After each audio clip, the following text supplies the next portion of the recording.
Shard and Hey True Crime fans, welcome back to another episode of Shard and Hey True Crime. I'm your host Dakota. With me as always is the lovely Kate. That's me. That is her. And tonight we are here to give you part 2 of Peter Sutcliffe, aka the Yorkshire Ripper. Woohoo! Yee. Yeah, we're excited to bring this to you. We're excited to talk about, Peter Sutcliffe and all the shitty things that he did. And I'm excited to talk about this episode because we actually do get to talk a little bit about like the inherent sexism within the Yorkshire Police Department and everything, because we love talking about sexism on this show. we do indeed, because it is bad and we don't like it. Bad. It is so bad. We don't like it. Nope. It's not good. But before we get started, I just want to remind everyone that you can check out more content from us on Patreon. That is patreon.com/ShardonHayTC. That's CHARDONHAAAYTC. And feel free to check that out. We've got a lot of good content coming up. I might try to talk Kate into recording an episode of Write a Serial Killer this evening. I'm not sure. We'll see. We'll see. Remember, I got a date. Yeah, that's right. You have a video chat date. Mm-hmm. Kate's not going out and dating during a pandemic. No. Long distance date. Yeah, long distance date. But in the meantime, we just wanted to remind everyone about the Patreon. You can also throw us a couple of bucks on Venmo if you want to support us directly. Mine is at Dakota's Beard. Kate's is at Kate Ulrich 42.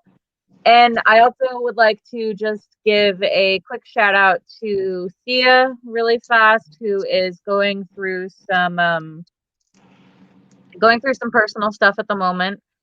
She's got some stuff happening in the family, and I just want to remind Thea that we here at Shard and Hey True Crime are here for her. We love her, we support her, and we can't wait for her to be feeling up to doing what she does for us on the show whenever she's able to do that all again.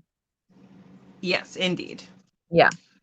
And we just want to remind her that she can take as much time as she needs when dealing with her family, and that we are here for her always. Here's a little heart for you, Thea. We love you. I just happened to doodle a heart right then while you were talking. Well, that's perfect that you happen to doodle that little heart. Or little doodle bug. Wasn't your nickname like Katie Bug or something like that? Yeah, my mom still calls me that.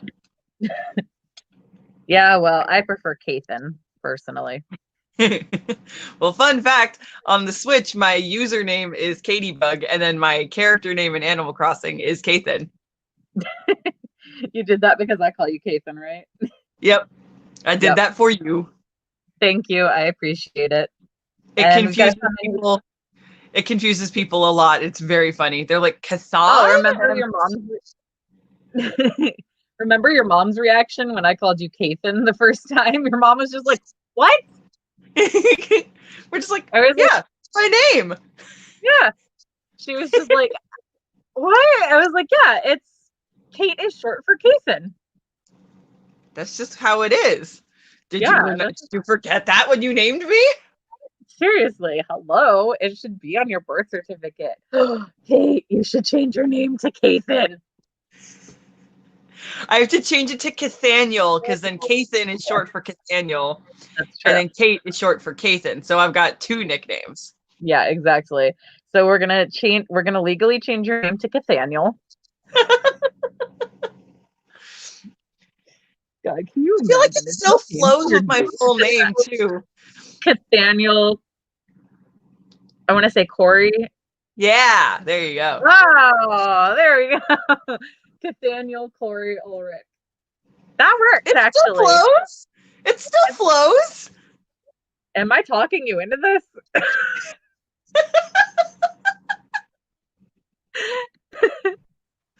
Oh my god, how fucking funny would that be if I went through all of that for a fucking joke? Well, I'm legally changing mine to Dakota. Well, that's not a joke, though. Yeah, that's true. I'm a joke. You got a comment here from Sarah. Sarah says, hi. Hi, Sarah. It's been a minute. I hope you're doing well. Yeah. All right. Let us know in the comments what you think Kate should change her name to. Do you think it should be Cathaniel? Because I'm voting Cathaniel. Just letting you guys decide everything for me. Decide my hair, decide my name. Oh, yeah, that's right. If you, Kate's having a hard time deciding what to do with her hair. So if you have any thoughts about what color she should dye her hair next, go ahead and leave it here in the comments. And if you think that we should get Kate to legally change her name to Cathaniel, also put that in the comments because I think that would be great. If this video gets 10,000 likes, I'll change my name to Cathaniel. God, that would be so wonderful. Oh my god, right? But for realsies, the hair stick. I need ideas. Yeah. I've done green, purple, orange, pink and green, and then pink again. So I need ideas. I'm bored. Pink was because I had so much extra pink, and I was just like, here you go. You can use up the rest of my bottles. Yeah. Speaking of which, if anyone wants to know what to get me for Christmas, I am in dire needs of hair dye. That's not Arctic Fox. That's not Arctic Fox. No, I want punky color. I actually have some in my Amazon wish list. Oh, okay. Good to know.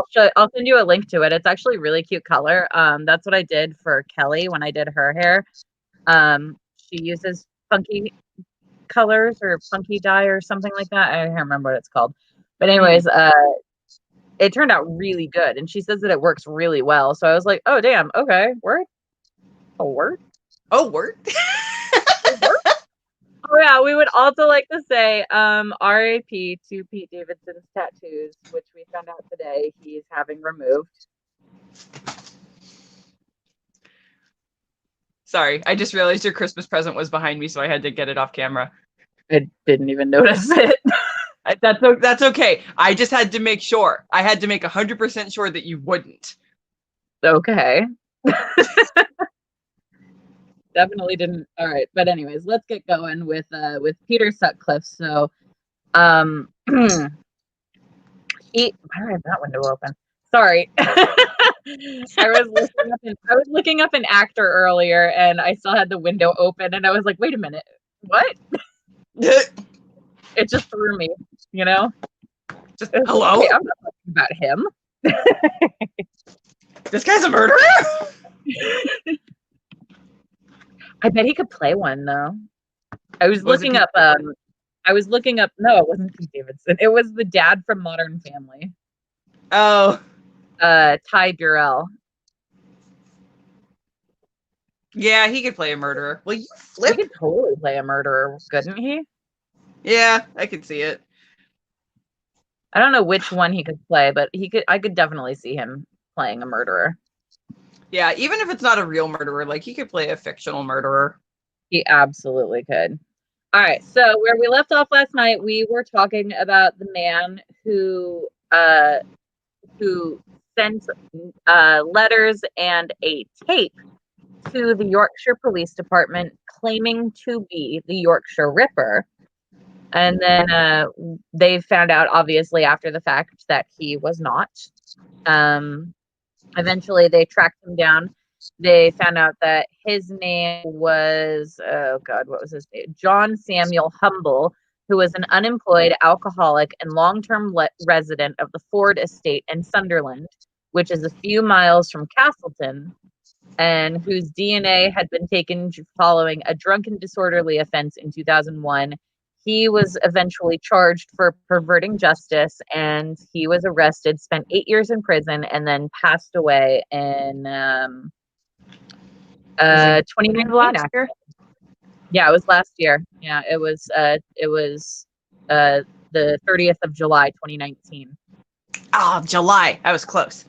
What did you think? I said June. I was close. I was with a J.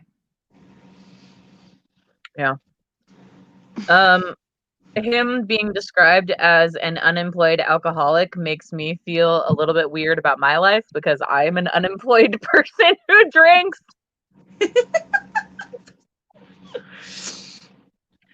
So there's that.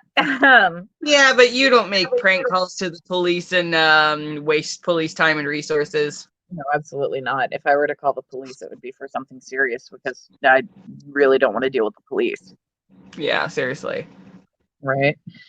But anyways, because this guy was because John Samuel Humble was distracting the police from the real case at hand, he actually, in my opinion, if someone is going to distract the police from what they really need to be focusing on, they are absolutely contributing to further murders. So that's my opinion. An accessory almost?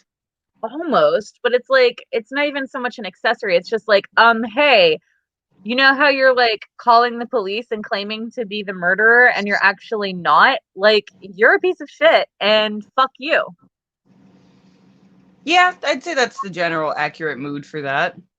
Yeah, and also you're distracting the police from being able to actually do their jobs and catch the real killer. And that's something that really frustrates me. I can understand the need for attention. Trust me, I do. Kate is one of the biggest attention whores I know. But Kate would never do that. No, I wouldn't, because I have phone anxiety. That's true. When I first met her, she could barely talk on the phone. Yeah. I'd be like, just call. And she'd be like, no. I'd be like, just call and set the appointment. Nope, can't do it. Can't call. Yeah. And now I'm like sitting here like when I had to take my last guinea pig to the vet, like I called like 5 vet places in the span of 10 minutes. Like, yeah. You know what that is? Gross. I feel like I've helped. Yeah, I guess. But anyways, so because of Mr. Humble, in my opinion, because of what? Mr. Humble Brag. Yeah, Mr. Humble Brag, which wasn't even a real brag. Oh, I opened the wrong tab. So because of him, in my opinion, Peter Sutcliffe was able to continue murdering. Now, actually, I was watching a documentary about these murders the other day, and one of the police detectives who was on this case talked about being sure that it was Peter Sutcliffe. And because they had that tape where the guy was speaking with what they call a Geordie accent, he went to the guy in charge of the investigation, and he said, I think we really need to look at this guy, this Peter Sutcliffe dude. Like, I think that he has something to do with this. And the guy was like, well, is he a Geordie? And he was like, no, he's from here, from Yorkshire. And the detective, the guy in charge of the case, was just like, I don't want to hear about it. Like, absolutely not. No, we know that this guy's a Geordie. Like, we have his voice on tape claiming that he's the one that's done it. He's a Geordie. Like, that's who we need to be looking for, is a Geordie. And he was just like, but have you considered this Peter Sutcliffe guy, he totally matches like the photo, the like composite sketch. I forget what they call it in England. It's not a composite sketch. What did I say it was called in England? Fit. What is it? Photo fit? Something like that. Yeah, it's like a photo fit. And he was just like, oh God, the lead investigator just like went off on this guy. And he was like, I don't want to hear about photo fits. I don't want to hear about this, that, or the other. Fuck you for even bringing it up. Like, he didn't actually say fuck you, but like, I'm sure that it was said because it's England. So, yeah. Yeah. Just fuck off with that. Basically, probably called him a twat. Yeah, this poor guy just like, look at this photo fit, and now look at this picture of him. They're the same. No, he's not a Geordie. But they're the same picture. I don't want to hear it. Yeah, it is called a photo fit. Yay, I remembered. Yeah, I just typed in Peter Sutcliffe on my computer, and the first thing that popped up was Peter Sutcliffe photo fit. And since I've got that pulled up, let me just show a quick picture to remind everyone that Peter Sutcliffe was actually, he did actually fit. Yeah, he was Count Chocula in the 70s. Kate loves that. He looked like Count Chocula. No, but that's the photo fit, and that's Peter Sutcliffe. Like, it does match. Mm-hmm. But anyways, on the 1st of September, Peter Sutcliffe murdered 20-year-old Barbara Leach, a Bradford University student, and her body was dumped at the rear of 13 Ash Grove under a pile of bricks close to the university and her lodgings, and that was his 16th attack. The murder of another woman who was not a sex worker again alarmed the public and prompted an extensive publicity campaign emphasizing the Wareside connection. So again, they're like, he's a Geordie, and they're like, and that one cop is just sitting there like, he's fucking not though. Just is he though? Is he? I don't think he is. I'm just saying. I don't think he's a Geordie. Just, I don't know about that. Not really sure about that.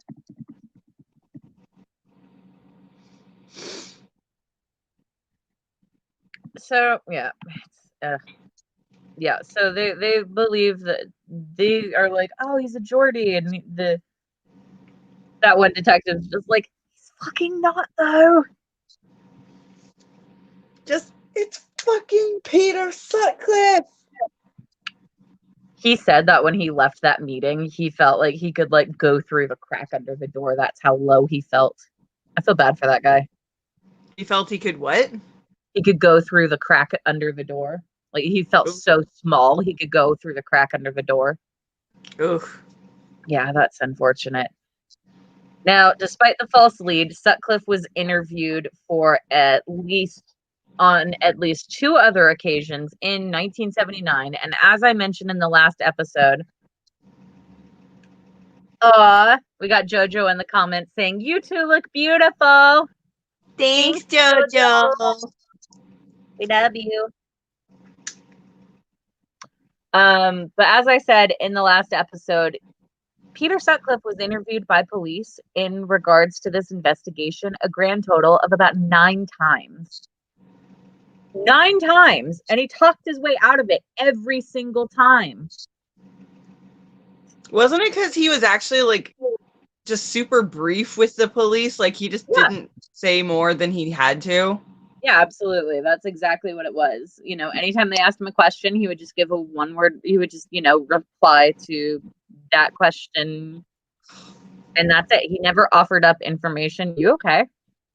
I've got like a cramp, like pinch or something like right here. And it's been bothering me like all day. Well, I've got something that'll make you a bit happier. JoJo says that she loves us both and that you no longer have to move to Denmark. Thank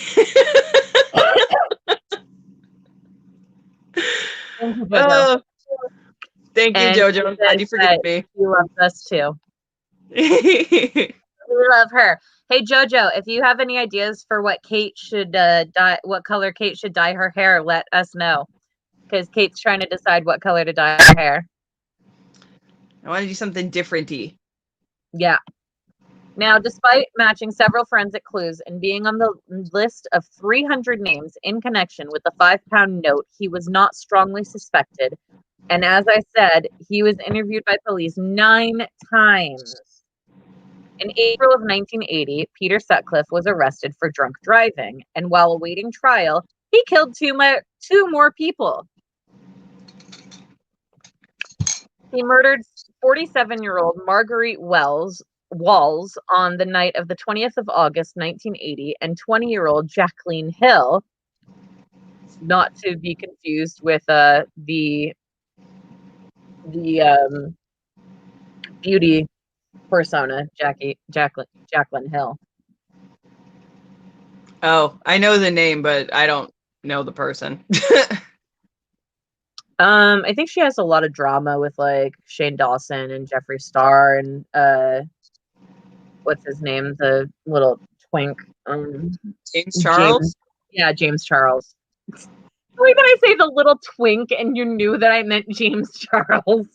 I know so few names in the beauty guru like universe. It's just like you listed the other two guys that I could think of. So like, you know, Shane Dawson, Jeffree Star, I guess Manny, what's his face, and then James Charles. That's all I got. Yeah, Manny, what's his face? I forgot about him. I always forget it. Manny anyway is what I always know him by. Anyways, Jojo says you should cut short bangs and dye them orange and then the rest of your hair red, or the other way around, or do a red-orange ombre. You'll look like a punk rocker from the 80s and it'll be badass. I've been thinking about doing short bangs for like a year and a half now. You know, I can cut your bangs for you. I did JoJo's, and she was happy with them. Weren't you, JoJo? I'm into this idea. All right. I think that could be a thing. Okay. Yeah, JoJo, tell Kate how you liked it when I did your bangs. She says, do it. Just like right here, right there. And then she says she did, and they were awesome. Yeah, I literally did it at Beetle House with a pair of my blockhead scissors. Oh, that's a little gross. Well, I washed them. I know, but that's just like my brain was just like, oh, booger scissors. I washed them, and they are hair cutting scissors. She also says, I loved it when you banged me up. Baby, I'll bang you anytime. Good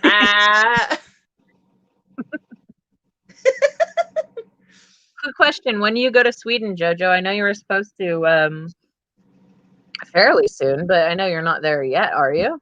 Let me know. What? My brother just either opened or closed his drawer like super hard, and it just made a loud bang and scared the shit out of me. JoJo also says, also, you should take some vitamin C, Kate. That could be a reason for the... For the what? Cramp. The cramp in your arm. Oh. Or the pinch. She says when her husband, Eram, gets that, he gets that when his defenses are low, so eat vitamin C. Whoa. Just swallow it. You don't have to, like, chew it or anything. You won't even taste it. I guess. Don't be such a baby. I just don't like vitamins. Well, you need it to survive and also not get scurvy. So,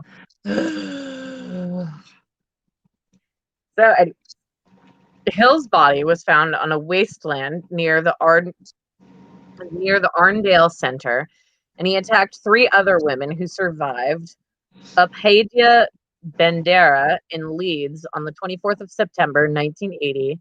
Maureen Lee, also known as Mo, an art student, attacked on the grounds of Leeds University on the 25th of October, and 16-year-old Teresa Sykes, who was attacked in Huddersfield on the night of November the 5th. Man, he did it on bonfire night. That's cold. Bonfire night. The 5th of November, you know, remember the 5th of November. Oh, duh. In England, they celebrate that as bonfire night, where they have big bonfires and set off fireworks and stuff like that. Gotcha. Ow, Yes. But anyways, needing to feel safe, Sykes placed a wardrobe and dressing table against her bedroom door and slept with a knife hidden under her pillow from then on. And on the 25th of November, Trevor Birdsall, an associate of Sutcliffe, reported him to the police as a suspect, but the information vanished into the paperwork already acclimated, which, that's funny. It kind of reminds me of, what happened in Columbine, where that paperwork mysteriously disappeared. Yeah, ain't that interesting? So bizarre how that happens. Yeah. That's crazy. On the 2nd of January, 1981, Sutcliffe was stopped by the police with a 24-year-old prostitute named Olivia Reavers in the driveway of Light Trades House in Melbourne Avenue, Broom Hill, Sheffield. A police check by probationary constable Robert Hydes revealed Sutcliffe's car had a false number plate, and he was arrested and transferred to Dewsbury Police Station. Now, here's actually a really interesting thing about this. So in that documentary that I was watching, about him, the police, the constable that was just like, stopping him and everything. It was, excuse me, the probationary constable. He was on with another constable who wasn't probationary. He was a full-time constable, and they decided to pull him over just because they wanted to do like a routine traffic stop, just so this new guy could get, the hang of it, right? Right.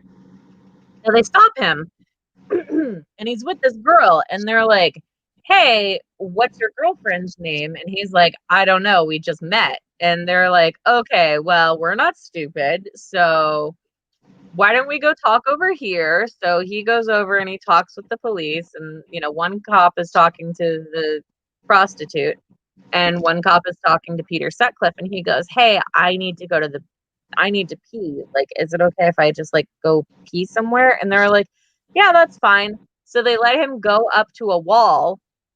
They let him go up and pee on a wall, which in the US would be a crime. Yeah, seriously. I'm pretty sure that's like being exposed in public or something like that. I don't really know. It's like indecent exposure, or just, Yeah. I'm pretty sure just like public urination is like illegal in and of itself. I think so. But anyways, the cops were just sort of like, "Yeah, go take a piss on that wall then." He's like, "Right, cheers." Goes to have a piss on the wall. Surprisingly, doesn't take off. Yeah, he didn't. He didn't leave the scene. Like, of all the things, I would expect him to leave the scene.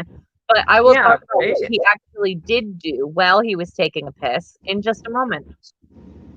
But while he was having the pee, that's when the constable decided to run his number plates on his car and found that the plates were actually false plates, and that there was no car registered with those plates. Interesting. And, Jojo has a good comment here. She says, "In Sweden, I think it's only illegal if someone is around. Otherwise, you're not exposing yourself to anyone." That's interesting to know. Thank you for that one. I mean, I guess that makes sense. Like, that's just like logic. Yeah, she said, so basically it's cool if you don't get caught, which, like, honestly, been there.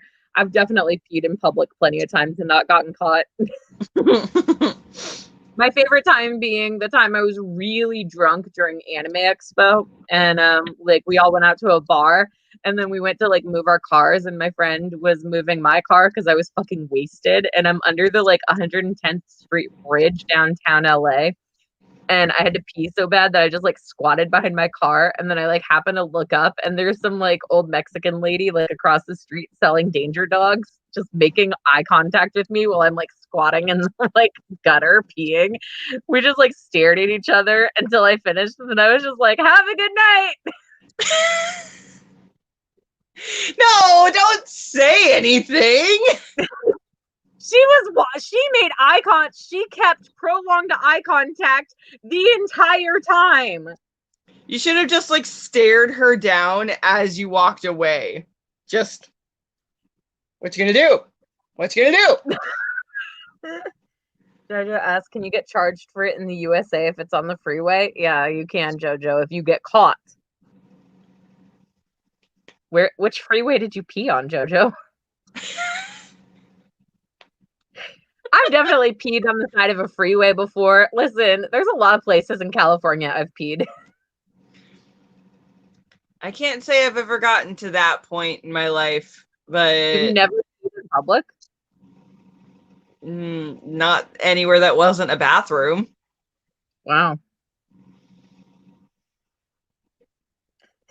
She says, yeah. Oh no, my friend Chris says there are parts of the 10. Chris, yes, definitely. I get that. Chris says the Yorkshire Ripper used to make Yorkshire puddings for his victims. And Jojo says I peed in Indio. You know what? I can see that in Indio. Definitely. Anyways, so because his car had a false number plate, he was arrested and transferred to the Dewsbury police station. And at Dewsbury, he was questioned in relation to the Yorkshire Ripper case as he matched many of the known physical characteristics. The next day, because they did a search of him and realized that he didn't have anything on him, they decided to go back to where he peed on the wall, you know?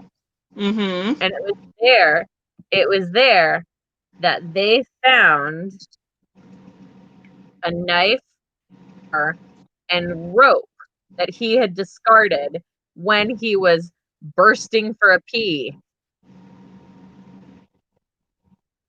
Yeah. Did they not hear those things fall to the ground? Did they think that he just had a lot of iron in his pee? I don't know. They were like, oh wow, he's like, do you think he's past the kidney stone? Maybe a kidney boulder. Sounds like it, doesn't it? Just God, you ever had that happen where you pee and just dink? No. Me neither. Definitely not. That's weird. Not. Yeah, isn't it? Oh, my ankle just popped. Ooh, no. Now, anyways, now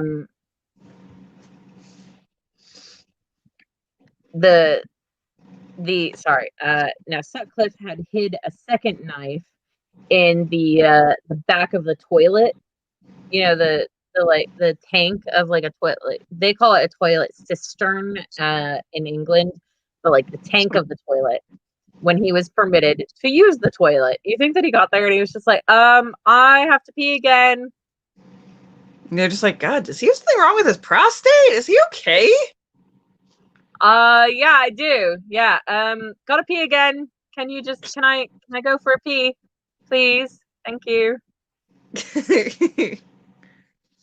I drank a full drink before, I drank a Mountain Dew, and they make you pee. Oh wait, they don't have that in England.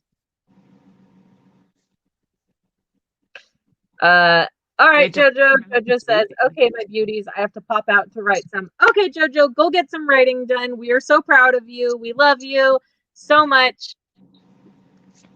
And we got to figure out a time to do a Cards Against Humanity game. Oh, yeah. Yeah. We haven't done that in a minute. Yes, Jojo, you can absolutely do that. So, my email is dakotasbeard@gmail.com. Anyone who wants to shoot me an email, go ahead. You can also shoot Kate and myself an email at chardonnaytruecrime@gmail.com. Jojo says, I love you both. We love you too. Thanks for the hair suggestion. Yeah. Kate's really excited. Yeah. But anyways. So yeah, he's just like, yeah, I had a full cup of tea before I left the house. So, yeah, I've got to pee again. And they're just like, oh, geez. Yeah, that goes right through you. It does, doesn't it? So, yeah, please, can I go have a pee? Yeah, all right. Go have a pee. Cheers, thanks. Goes into the bathroom, and I could totally see him just like sticking his head out and being like, "Hi, sorry, does anyone have any tape?" Tape? Yeah, like scotch tape or like duct tape or electrical tape. Actually, preferably duct tape or electrical tape, anything that's waterproof. And they're just like, what do you... Oh, did you break the toilet? I did, yeah. I'm just gonna fix it real quick. My dad was a plumber, so I know how to do it. All right. Here we go. Here's some electrical tape. Cheers. Thanks, mate. Thanks so much. Definitely not doing anything untoward in here. Just fixing the toilet. Ooh, goodness. The little lever bit came off, so I'm having a fix of that for you real quick. All right, just make it quick. We gotta talk to you. Right. Yeah, definitely want to do that. Just want to fix this real fast. So, gonna do that. Thanks. Cheers, mate. Oh, geez. They eventually obtained a search warrant for him and his home in Heaton and brought his wife in for questioning. When Sutcliffe was stripped at the police station, he was wearing an inverted V-neck sweater under his trousers. The sleeves had been pulled over his legs, and the V-neck exposed his genital areas. Wait. So a V-neck is different. It's different in England, right? So a V-neck, it's like a leotard, basically. Huh. Like a leotard.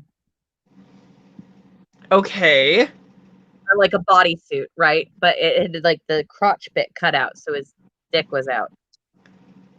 Interesting. Okay. Yeah. Now the fronts of the elbows were the fronts of the knees bit were padded so that he could protect his knees, presumably as he knelt over his victims' corpses.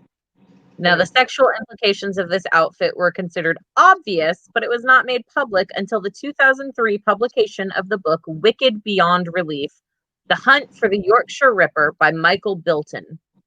After 2 days of inquisitive questioning, on the afternoon of the 4th of January, 1981, Sutcliffe suddenly declared that he was the Ripper.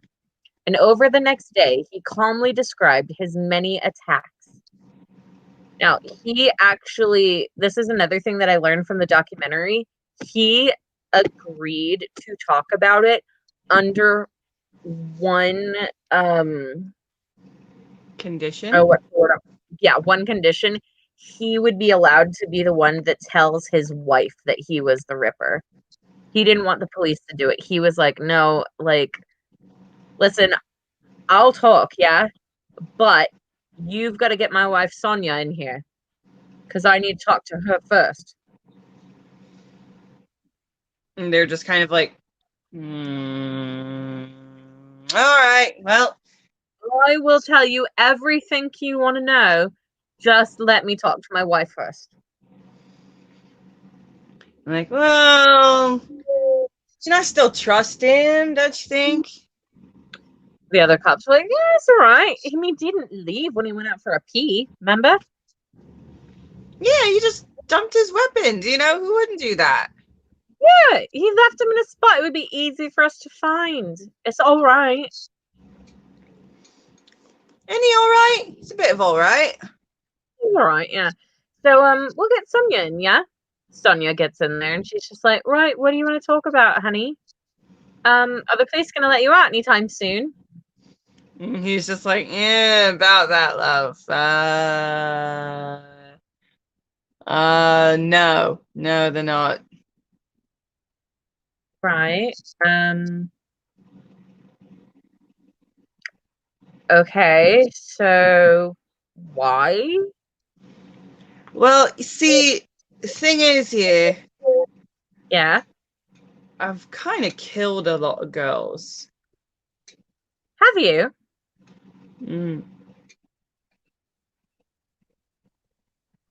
Well, so So what we gonna do about it? Well, I probably going to prison. Yeah. And yeah, I don't really know what you want to do about that. Well, we're obviously staying married. Sure. We can stay married. We're going to. And then when you get out of prison, you're coming home. Well, I don't know that. I don't know how long that's going to When be. you get out of prison, you're coming home.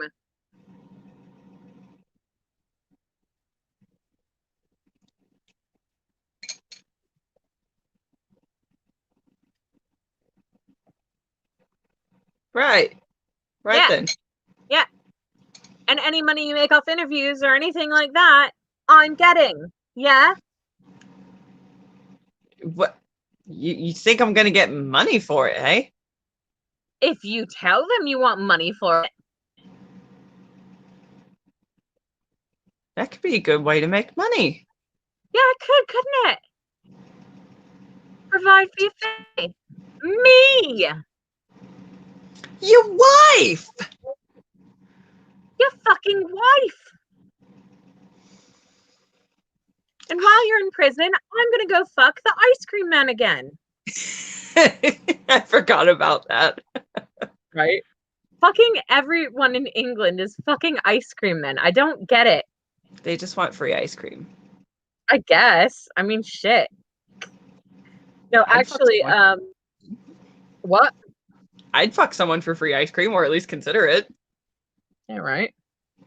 I've got ice cream. No kidding. Considering it. No, no. So Sonia has a lot of issues from what I understand in doing research on her. Because I was really curious. I was really curious about what kind of a person Sonia was, and because she didn't actually end up divorcing Peter until 1994. He was arrested in 1981, so they stayed together for like another 13 years.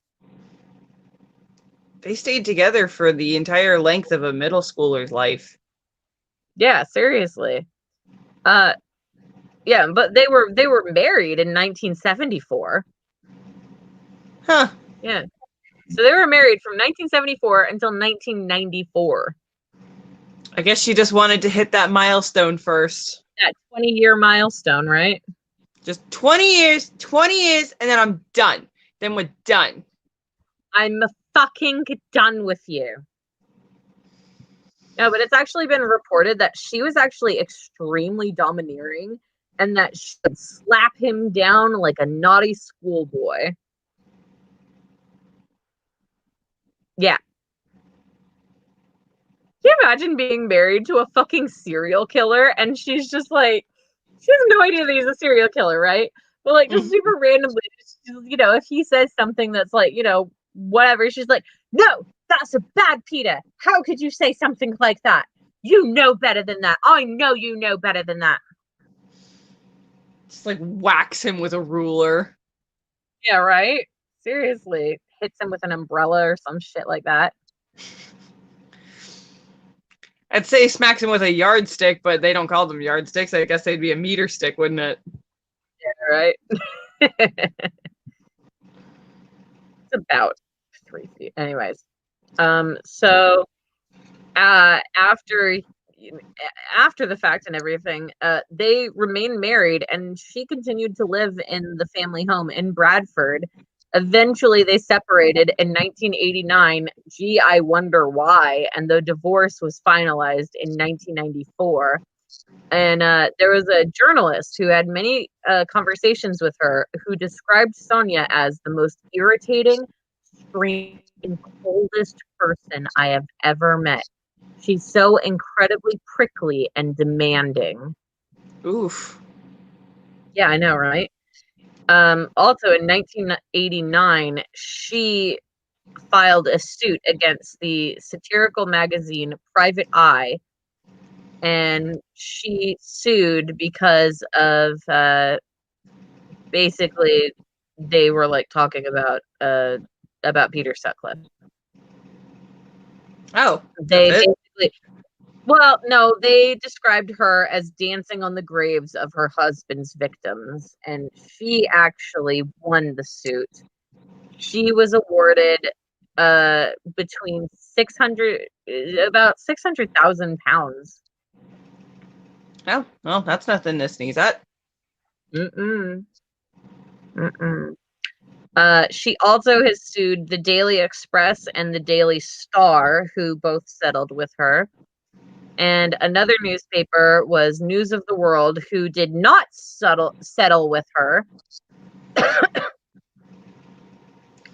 But the jury found for News of the World, and she was ordered to pay the legal costs of both sides of the case. But seeing as she settled with 3 newspapers already, one of which for 200,000 pounds,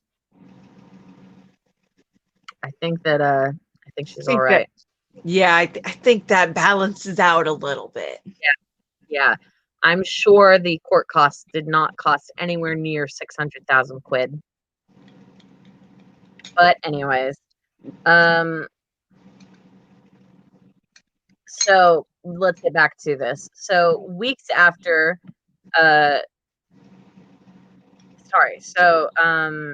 so after 2 days of questioning on the afternoon of the 4th of January, oh, sorry, I already said that. So weeks after, he claimed that God had told him to murder the women.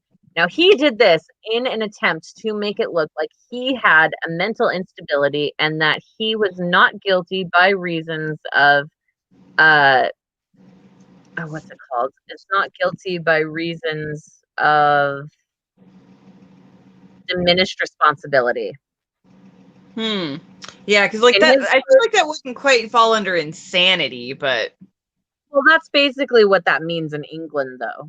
He was trying to pull the insanity card, but in England, they call it diminished responsibility. Interesting. Yeah. So anyways, in his words, the women I killed were filth, he told the police. Bastard prostitutes who were littering the street. I was just cleaning up the place a bit. I don't think that's what you were doing. No, because you were just like, you know, if anything, you were littering the street with them. Yeah. You were being a twat. Such a twat. Don't go being a twat now. I wouldn't give you the satisfaction. It's all right, Andy. It's just bolognese.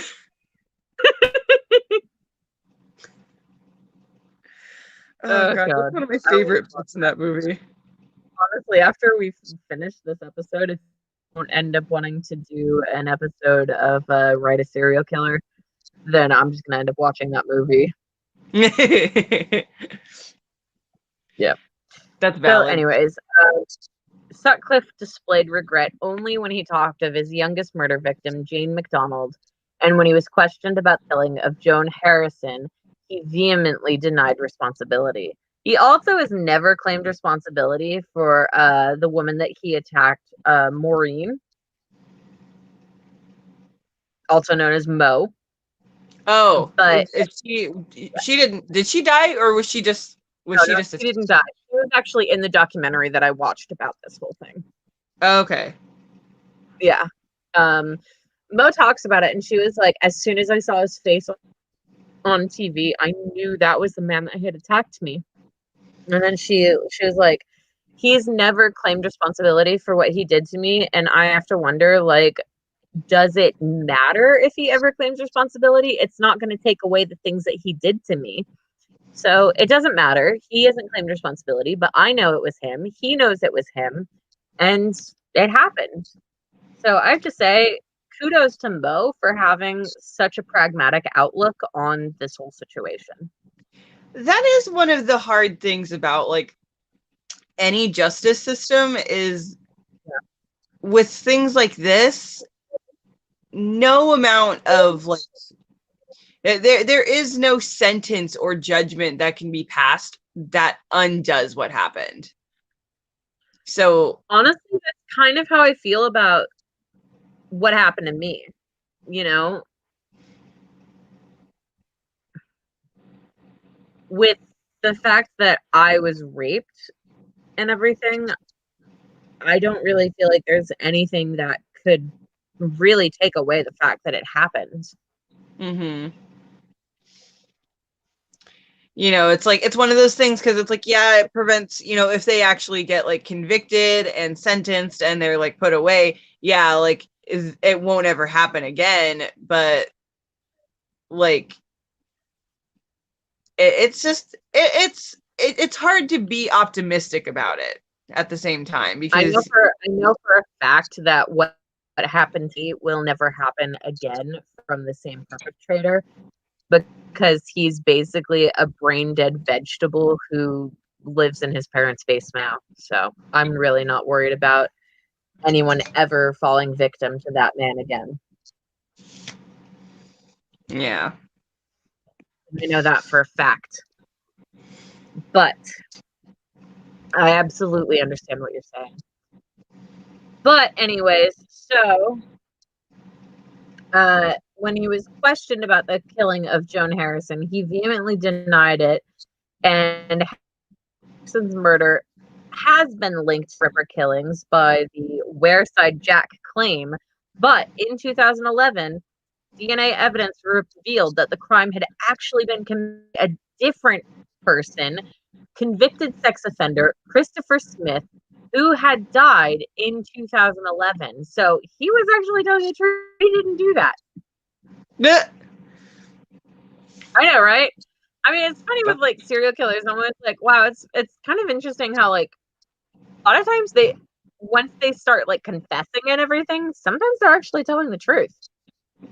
Yeah, you know, it's like yeah, sometimes they'll confess to something that they had absolutely nothing to do with, and then sometimes it's just like, no, I had absolutely nothing to do with that one. But it's just like, why would you lie about this one specific one? But they'll still do that.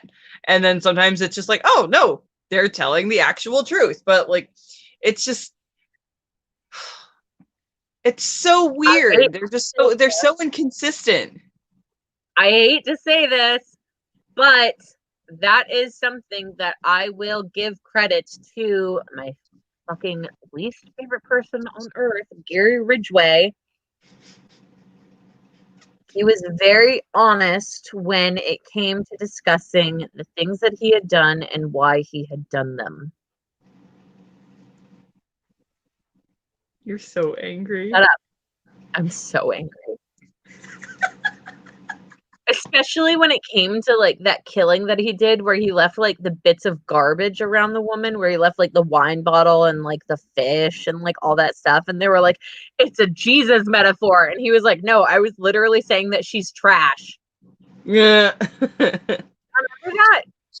Vaguely. Just, it's not that deep. They were like, it's like when you're in school, you know, and the teachers are like, they use blue curtains to symbolize that, you know, the sadness within and this, that, you know, and the eyes are the windows to the soul and the curtains cover the eyes and their eyes are sad. I have black curtains. You know what my black curtains are for? They're for keeping sunlight out because I'm a fucking vampire. Just sometimes the curtains are blue because they tie the fucking room together, okay? Yeah. I have black curtains because I can't sleep if there are lights on in the room while I'm trying to sleep. Kate knows this for a fact. Yeah. Kate has woken up. We sleep in the same room. We will sleep in the same bed, and Kate will wake up. What was that thing? You woke up and I had a pillow over my face, you said? You literally had like a pillow over the blanket that was over your face. Yeah. Because I sleep with this lamp on, and when she comes to visit me, I have a light bulb that I put in there that changes color, and I'll put on the blue one because it's like a little bit. That's the darkest one. That's the color there is. Yeah, and like blue is actually like a soothing color too, so you know it works out. But yeah. But like I personally, I cannot sleep without some sort of light on. It's not necessarily that I'm like scared of the dark, but like I'm not scared of the dark. It's a weird brain thing that I've got going on. Like I also have blackout curtains, but it's because I like to sleep in, and if I have the sunlight shining and hitting me in the face, I get pissy about it. Oh, my bed. I'm sitting on my bed tonight because I just really didn't feel like sitting on my fucking desk. Normally, I sit at my desk and everything while I'm doing the show. I just really didn't feel like it tonight. And I was like, fuck it. I'm just going to do the show from my bed tonight. I want to be comfortable. My desk chair is so uncomfortable. But my bed is in a corner of my room. And I've got a window right above my head and a window right at my feet. The two windows in my goddamn room are right where my bed is. Yeah. You can't escape it. So that's why I bought blackout curtains. Plus, I worked at a bar, so I would be getting home at like 3, 4 in the morning, and then I would fall asleep, and then the light would be like blaring in. Actually, you know why I bought the blackout curtains? Because the neighbor across the alleyway from me, the neighbor across the alleyway from me has an automatic light that every 60 seconds goes from on to off. And I was seeing that all night, and it was driving me fucking insane. And I finally bought the blackout curtains because I was like, I'm going to kill myself if I don't get enough sleep, which I wasn't getting enough sleep. Yeah, she was very, very cranky about that. And I understand. I've sent her videos of me recording their light going on and off all night. She gets it. Yeah, like 4 o'clock in the morning, just.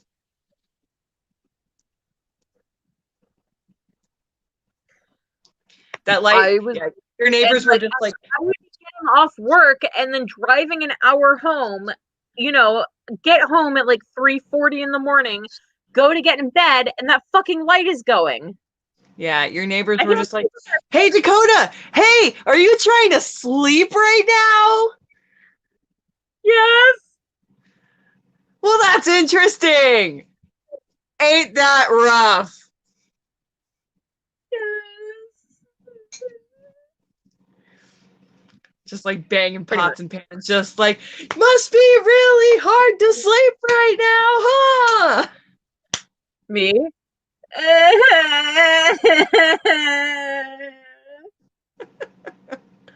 Literally. Facts. All right. So, Dakota. The light said that to her.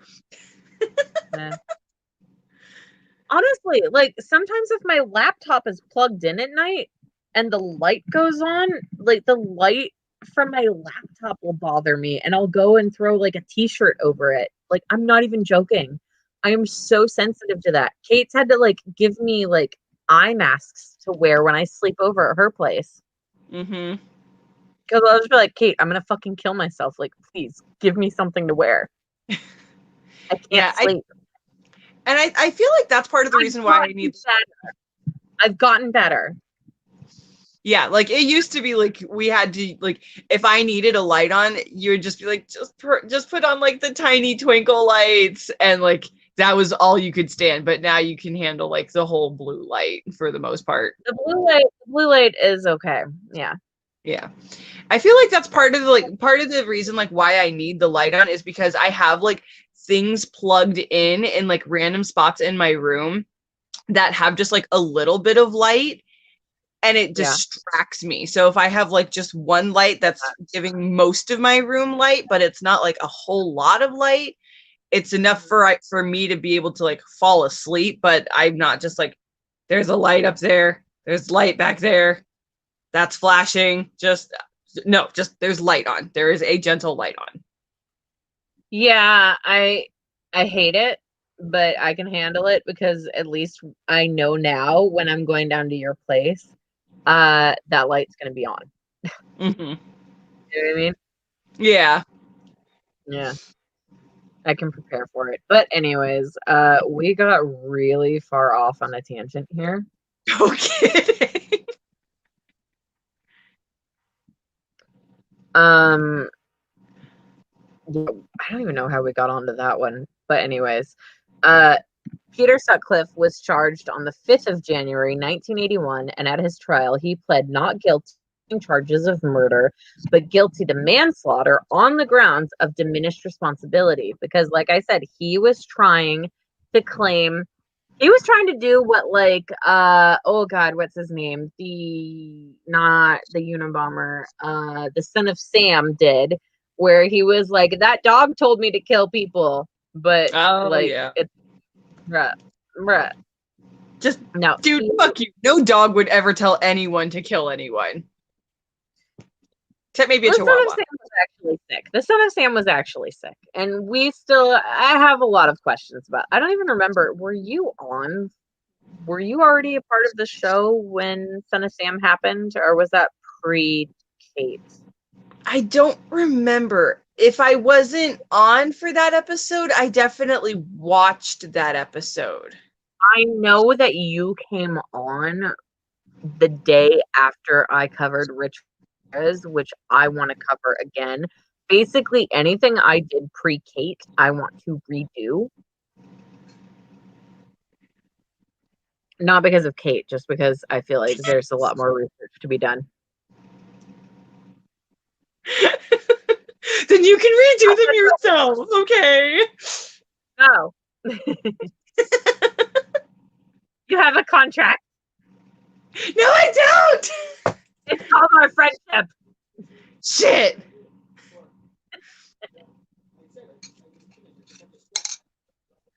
You're the one who had an anxiety attack about losing their Dakota privileges. True story. God, do you remember when I had an anxiety attack because I didn't hear from you for like 12 hours? I was at work. No, your phone died. Your phone died. That's what happened. Yeah. I turned my phone back on, and that was back when we were dating, for the record. And I think she was like 18, 19? Yeah. I think it was like right before we started dating, actually. We started dating like pretty soon after you turned 18, honestly. Mm-hmm. I'm a predator. Wait. No. I was... No, it was after I turned 19 because we started dating the year that Chloe got married. You're right. We did. We started talking right before you turned 18, but it was honestly just nerd shit. Yeah. All we talked about was Bruce Banner. Yeah, Bruce Banner. Not even the Avengers as a whole. I just said the Avengers. No, it was all Bruce Banner. It was all Bruce Banner. Mark Ruffalo, if you're out there, you are the reason that this idiot and I are best friends. So thank you, sir. I'd like to thank the Academy, Mark Ruffalo, and also that website that we met on that I can't. It was Omegle. I thought about that in a hot minute.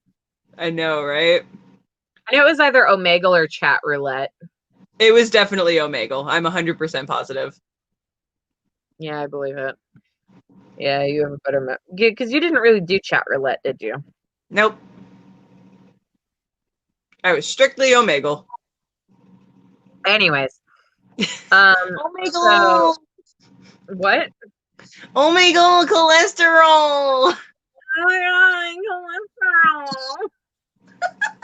So the basis of his defense was that he claimed to be the tool of God's will, which is, again, what the Son of Sam tried to say. The Son of Sam tried to be like, yeah, so God was like speaking.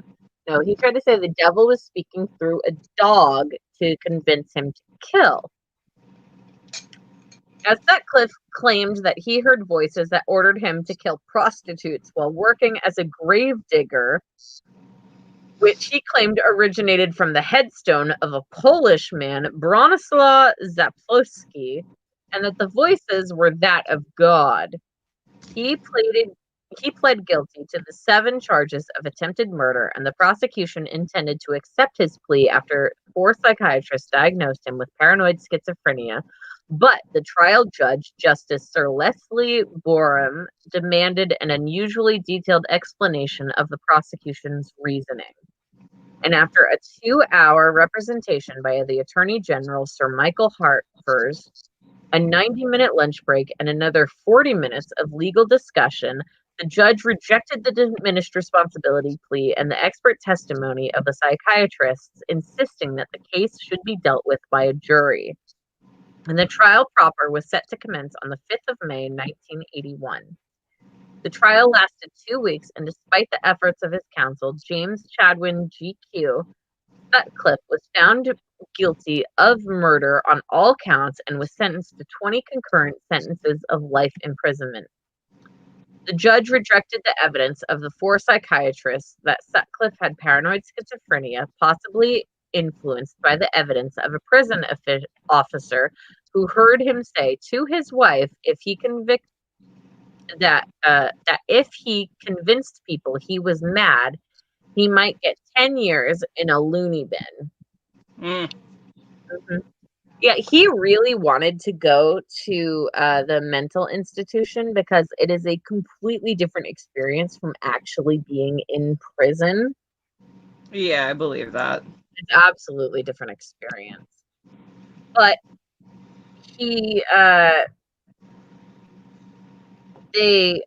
so the trial judge said that Sutcliffe was beyond redemption and hoped that he would never leave prison, and has recommended a minimum sentence of 30 years to be served before parole could be considered, meaning that Sutcliffe would have been unlikely to be freed until 2011. However, he was never actually freed in 2011. No, he wasn't. He was they made quite sure that he was never to be released, because in 2010, the High Court gave Sutcliffe a whole life tariff, meaning that he would never be released. And after his trial, he admitted 2 more attacks. And it was decided that the prosecution for these offenses was not in the public interest, and the West Yorkshire police made it clear that the victims wished to remain anonymous. So it's 2 more attacks of people that had actually survived. Oh, dang. I know, right? So anyways, the West Yorkshire police was criticized for being inadequately prepared for an investigation on this scale, and it was considered one of the largest investigations by a British police force, and predated the use of computers. So all of the information for the suspects was stored on handwritten index cards. Wow. God. Yeah. That's so wild to think about. Like, obviously, like, I'm aware of the fact that, you know, there were like, yeah, there was a way that people did things before computers, but it's just, yeah, it's weird to think about, right? Yeah. It's weird to think about, like, having all of this information just handwritten, because, like, that's the only way there was to do it. I remember when I was a kid, I would be in my mom's car, and she would, or like I'd be in my mom's car, or I would just be with her or something, and she would be like, I need to call so-and-so, look in my phone book and like tell me the number. And like there were like phone books that you could like buy that were just for like your personal use, and it would have all of the phone numbers of your friends. And I even had one I had like several for the longest time. And yeah, like I definitely always got those. I had my own cell phone, you know, and like before cell phones like kept everyone's information, you know? Yeah, I had a thing like that. And also, like, when I was in elementary school, for some reason, there was also like always like a class log that would like list everybody's like home phone number. I swear to God, we have something like that, but like for our town. That's wild. Yeah, I'm pretty sure we still have like an actual phone book. And my mom my mom very definitely has had the same phone book with like all of the same numbers for the last like 30 years. Wow. Yeah. Hang on a second.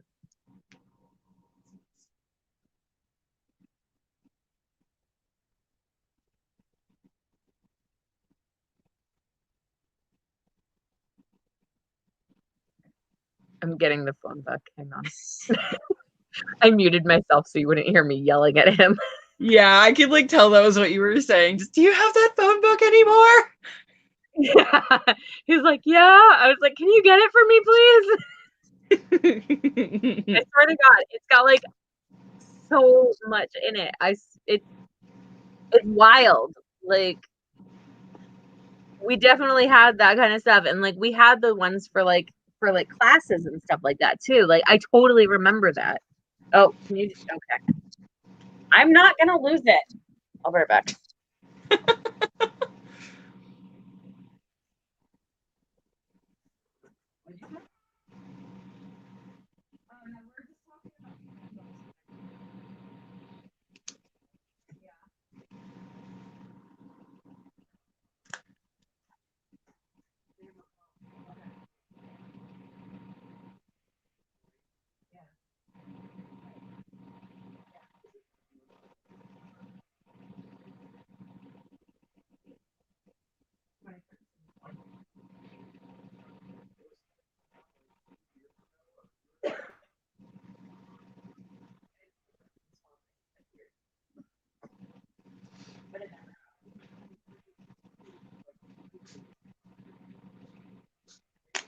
Yeah.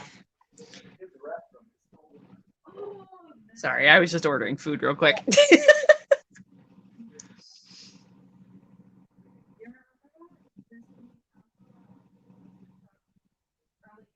Yeah, my mom's phone book is like one of those like personal ones, and it's like this big, just like a little like journal, but it's like one that zips up, like it's super old school, and like I'm pretty sure it has her name on it, like etched in. Like I think this was like a very like thoughtful gift that somebody gave her like in the 80s, and it's like that fucking thick because it's just like a really absurdly thick notebook anyway, and then she's just got it like stuffed full of baby. I brought a baby. Did you get the phone? Yeah, I have it. It's right here. It's tiny. Look at how tiny that is. Oh, so small. It's as big as pudding. Actually, pudding's bigger than this book. Yeah, it's got like basically everyone in town. But this one is, I actually was just learning about this. My dad was just telling me. This is from 2013 to 2015. The Chamber of Commerce took a bunch of money from people to make a updated version of this in the past couple of years. And they took a bunch of money from like businesses and stuff like that, like, make an updated version of this little phone book. And then they only printed a couple of them and took all of the money. And then I was reminding my stepdad about the time because our Central Avenue, so the town that I live in is very small.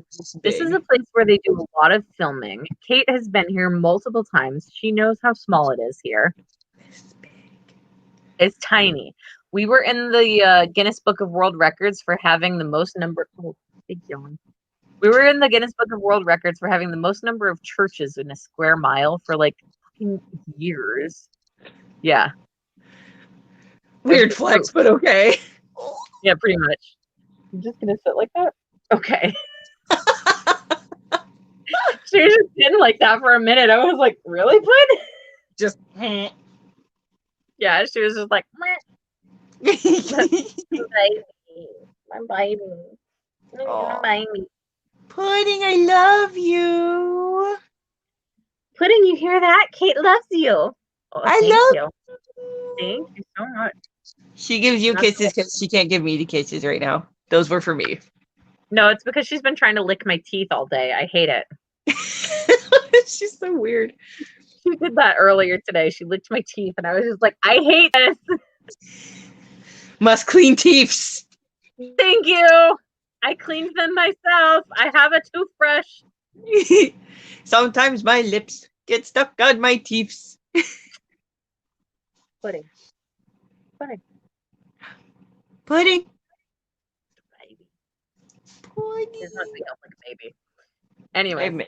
Sure. So yeah, I had to remind my stepdad about the time where, so before, like, I remember when I was in like 5th, 6th grade, anytime it rained in town, Central Avenue would completely flood. It would be like driving through like fucking like a foot of maybe 6 inches of water. It was bad. And so City Hall was like, oh, we're going to like collect all this tax money and we're going to like build a drainage system. And then they didn't. And a bunch of people, including the mayor at the time, lost their jobs because it turns out they had been stealing money from the town budget, basically. So like a shit ton of people lost their jobs. Yeah. And then eventually they had to like overdraft money to like pay for the drainage system. So now Central Avenue never floods anymore. Well, that's good. I remember when I was a kid, I used to like have to jump from the sidewalk to like the cross, like pretty far into the crosswalk to like try and avoid all of the water, because I was just like, this sucks. I'm gonna have to like yeet myself into the middle of the goddamn crosswalk to like not have to walk in 6 inches of water. I remember there was a time when I was a freshman in high school, and it was just absolutely pissing down rain. Pissing down. It was absolutely insane how much it was raining. And like I literally spent my lunch break that day like jumping in puddles like a fucking 6-year-old, and I loved it. But my mom picked us up that day, and my high school, the high school I went to freshman year was really weird because like you go like through the crosswalk and you go down like this super huge hill, and then you go back up a super huge hill to get to campus. And so my mom picked us up that day, and she was like, yeah, just head down the hill and I'll pick you up. So of course, down the hill, that's where the water's flowing. So by the time we got down to the bottom of the hill, the water was like shin deep. So we had to like wade through the water to get into her car. I've definitely actually done that because the junior high that I went to was downhill. So like I've shown you where the junior high is, but I've never actually taken you into the driveway. So I'll have to do that sometime. But like you get into the driveway at the top of a hill, and then you go downhill, and that's where the school is. I'll take you down there sometime before I move. If you come up here before I move, I don't know what your plan is. We'll see. Pardon. Oh, yawn. Okay, we've gotten very sidetracked yet again. We have indeed. That's what happens when I get drunk. But anyways, so following his conviction and incarceration, because yes, he did not manage to play this off as, oh, diminished responsibility. No, that didn't happen. Not for this cunt. He chose to use the name Coonan, which is his mother's maiden name, and he began his sentence at HM Prison Parkhurst on the 22nd of May, 1981. Despite being found sane at his trial, he was actually eventually diagnosed with paranoid schizophrenia. And in the documentary that I was watching about him, a lot of people were like, we don't know if like he actually had like a predisposition for paranoid schizophrenia, or like if he had it already, or what was already going on. Like the general consensus was like the probability, not possibility, probability that he had a predisposition for it already, and that being in a prison environment really brought it out of him. Yeah. So attempts to send him to a a secure psychiatric unit were actually blocked for a good amount of time. And while he was at Parkhurst, he was seriously assaulted by James Costello, a 35-year-old career criminal with severe convictions for violence. Ooh. And on the we're all the way on page 5. Oh, okay. I skipped ahead. A lot of that was just about the like police department and stuff. Since we had so many sidetracks and everything, I was like, if I read all of this, we're gonna be here 3 hours. Yeah, exactly, and I don't want to do that. Okay. Anyways, so while he was at Parkhurst, he was seriously assaulted by James Costello, a 35-year-old career criminal with several convictions for violence. And on the 10th of January, 1983, he followed Sutcliffe into the recess of F2, the hospital wing of Parkhurst, and plunged a broken coffee jar twice into the left side of Sutcliffe's face, creating 4 wounds requiring 30 stitches. But his face got a caffeine jump. Yeah. Just that's a quick way to get caffeine into the bloodstream, isn't it? Just really wake up your pores. Yeah. Baby. Oh, little baby. Little baby. She likes to be held like a baby. It's so funny. She like basically asks for it every day. Whenever I go outside to have a cigarette, she's just like scratches on me until I pick her up, and then she'll like flop herself backwards, and I'm like, oh, you just want to be held like a baby. Huh. I love when she gets like super excited and she does like the thing that boxers do where she goes like bah, bah, bah, bah, bah, bah, bah, bah. Oh, she does that to my face. She does that to my beard. I don't know why she does it, but she does it to my beard, and it's really funny. But anyways, so in March 1984, Sutcliffe was sent to Broadmoor Hospital under Section 47 of the Mental Health Act 1983. So, as soon as he heard about that Mental Health Act, he was just like, get me in on that. Thank you. Wham, bam, thank you, ma'am. And 10 years later, his wife obtained a separation and eventually a divorce in 1994, as I've mentioned before. And on the 23rd of February, 1996, he was attacked in his room at Broadford. So everybody's just like, fuck this guy, which I don't blame them. Yeah, right. But also just like, maybe don't fuck that guy. Don't fuck that guy. Don't fuck that guy, but also like, let's fucking murder that guy, because that time it was a man named Paul Wilson, a convicted robber who asked to borrow a videotape before attempting to strangle Sutcliffe with the cable from a pair of stereo headphones. 2 other convicted murderers, Kenneth Erskine and Jamie Devitt, intervened on hearing the screams. So I just like to imagine that Peter Sutcliffe was just sitting there going, ah! Ah! Just like flailing his hands, just like, oh no, no!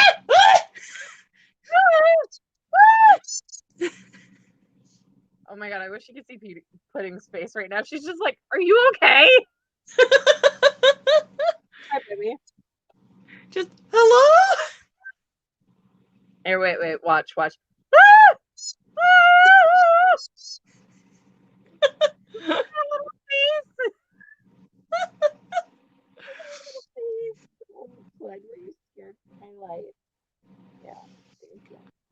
You gotta take her with you to Vegas, because that way when I visit you in Vegas, I'll get to see her.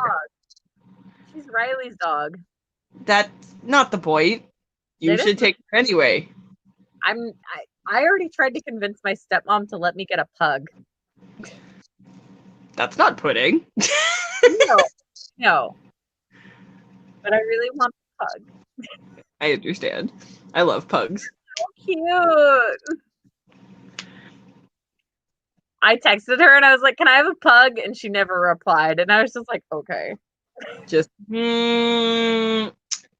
I'm gonna say she's thinking about it, so that wasn't a no. She didn't say I couldn't have a pug.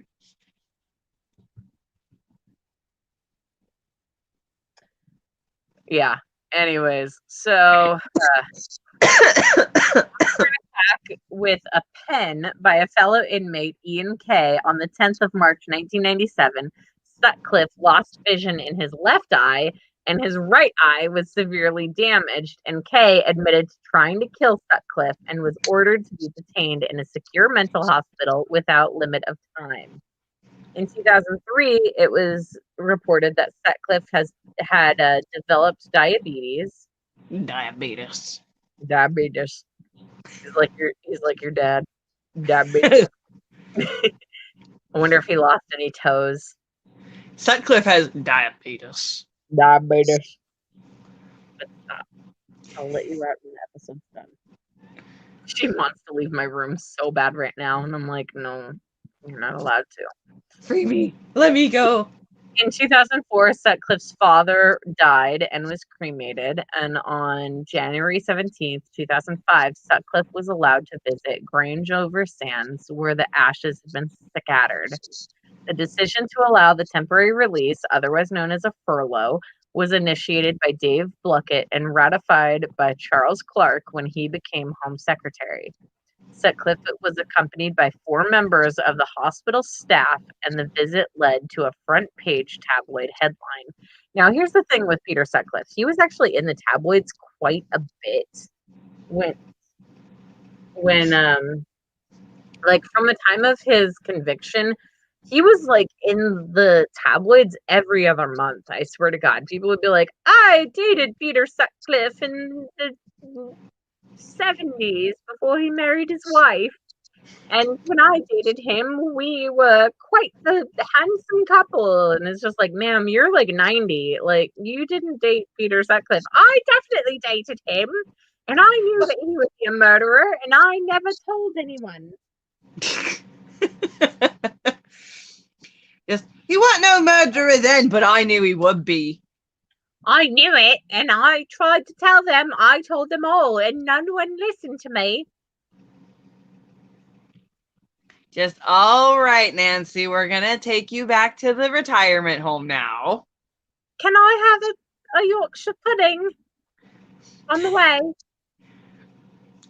Just, oh, that's why you thought you knew the Yorkshire Ripper, because you wanted Yorkshire pudding. I like a Yorkshire pudding. By the way, Yorkshire pudding, not actually pudding. Just so everyone knows. Yeah, I forget what it is, but like the Brits call a lot of things pudding that aren't actually like a dish. It's a side dish, and it is a baked pudding made of eggs, flour, and milk, and it can be served in a number of ways. But basically, it looks kind of like a roll, to be perfectly honest. Yeah. So anyways, good. Can you chill? I know you want to go out there and watch the little rascals. You gotta chill for a few minutes, babe. But anyways, on the 27th of December 2007, Sutcliffe was attacked yet again by fellow inmate Patrick Sardina, who lunged at him with a metal cutlery knife while shouting, "You fucking raping, murdering bastard! I'll blind your fucking other one," because, you know, he was already blind in one eye. Yeah. Honestly, props to all these prisoners who are like fucking up Peter Sutcliffe. Let's be honest, like, props to them. Yeah, right. I'd say they're like partially heroes in this story, but I don't want to give I don't know like what else they did with their lives, so I don't want to give them a whole lot of credit. Yeah. Agreed. But you know, they're heroes in this moment, aren't they? Indeed. So Sutcliffe flung himself backwards, and the blade missed his right eye, and he was stabbed in the cheek. And at one point in 2009, it was reported that he was fit to leave Broadmoor. And the 23rd of March, 2010, they started seeking reassurance for a constituent, a victim of Sutcliffe, that he would remain in prison So because, they started like being like, hey, we're just making sure like he's gonna stay in prison, right? And they're like, yeah, he's gonna stay in prison. It's fine. Just no worries. Yeah, he's not going anywhere. Just making sure, just because I represent one of his victims, but he's gonna stay in prison, right? Yeah, no, he's not going anywhere. No, he's fine. All right, cool. Just making sure. She's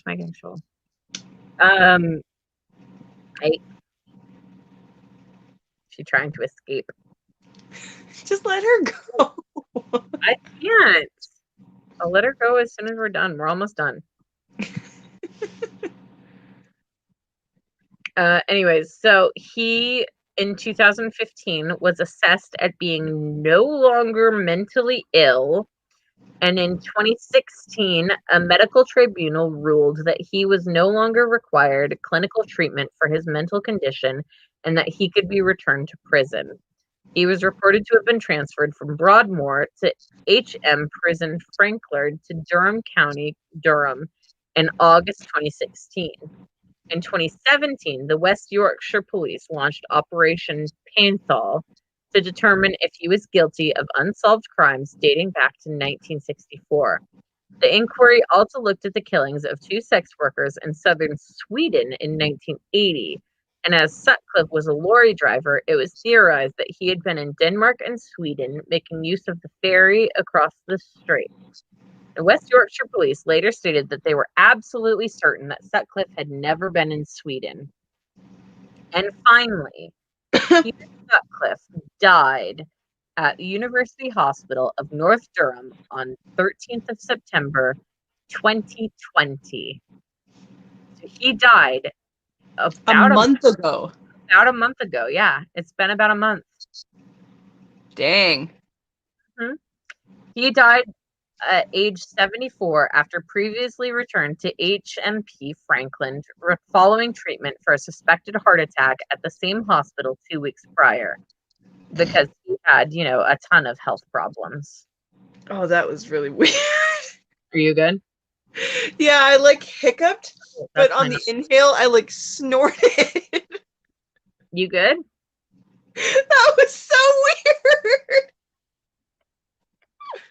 My baby. Where's my little baby? Is it you? Are you my little baby? Right now, she's just like, no! No, she's actually cuddled into me right now. I set her down and she just cuddled into my lap. She wants to know what everyone else is doing. Don't you, Pud? Yes, you go. We're having the time of our lives, Pud. What did you say? I said we're having the time of our lives, Pud. Pud, are you having a time of your life? She's like, no. When I get to Vegas, it'll be Colt that I'm harassing during the show.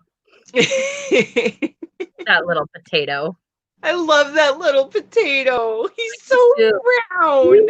Me too. It's so cute. Last time I was out there, I was sitting on the couch, and he does this every time I'm there. He'll sit on the couch, and then he'll get up on the pillows behind my shoulder, and then he'll just rest his chin on my shoulder, and I'm just like, oh hi, are you a little parrot?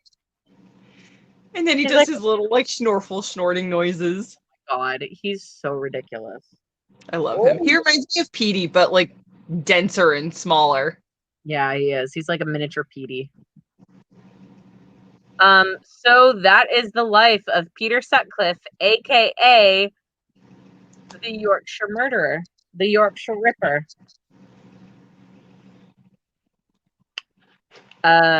We have what? What a piece of work. All right, honestly. We didn't even get a chance to talk about the fucking sexism within the Yorkshire Police Department because we kept going off on tangents. Yeah, we were looking forward to that too. Sorry, guys.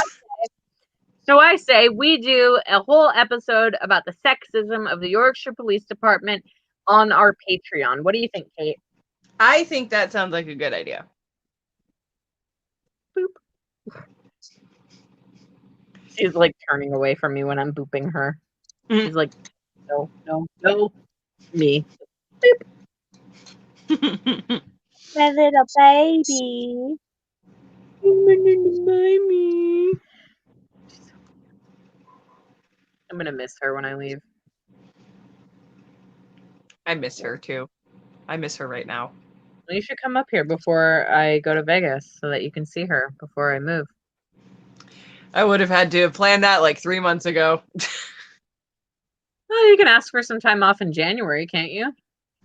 Nope. Wow, my dad's shouting. I hear that. Why can't you request time off in January? Because the schedule for January's already been set pretty much. Boo. You're not going to get to see me till after I move. That is very probably true. Unless, of course, I was able to make enough money to get down to San Diego to see you. But yeah, we'll see. Yeah. But anyways, if you enjoyed our show, feel free to throw us a couple bucks on Venmo. Mine is at Dakota's Beard. Kate's is at Kate Ulrich 42. Or you can support our show as a whole.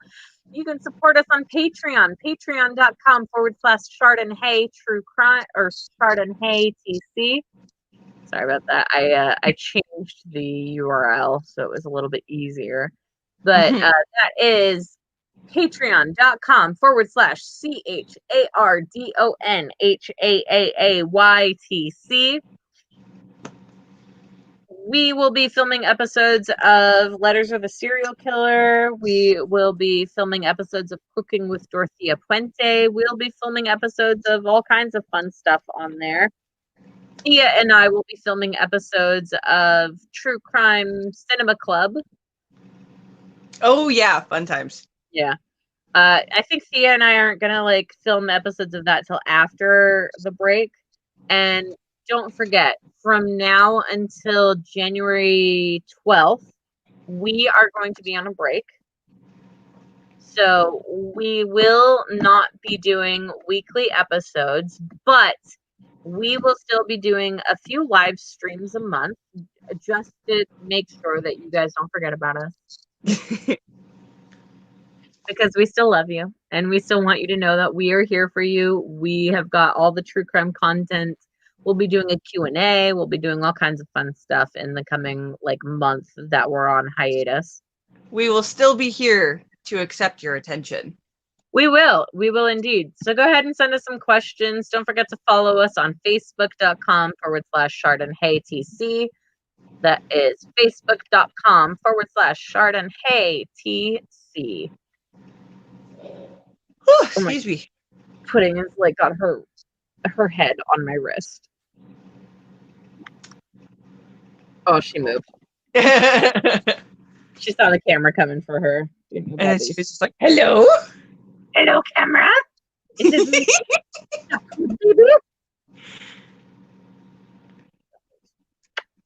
All right, guys. Until January 12th, say goodnight, Kate. Good night, Kate. Good night, and we will see you for our random weekly live streams. And have nice holidays, everybody. Yeah, we hope everybody has a great holiday, and we'll see you soon. Have a good night, everyone. Bye, guys.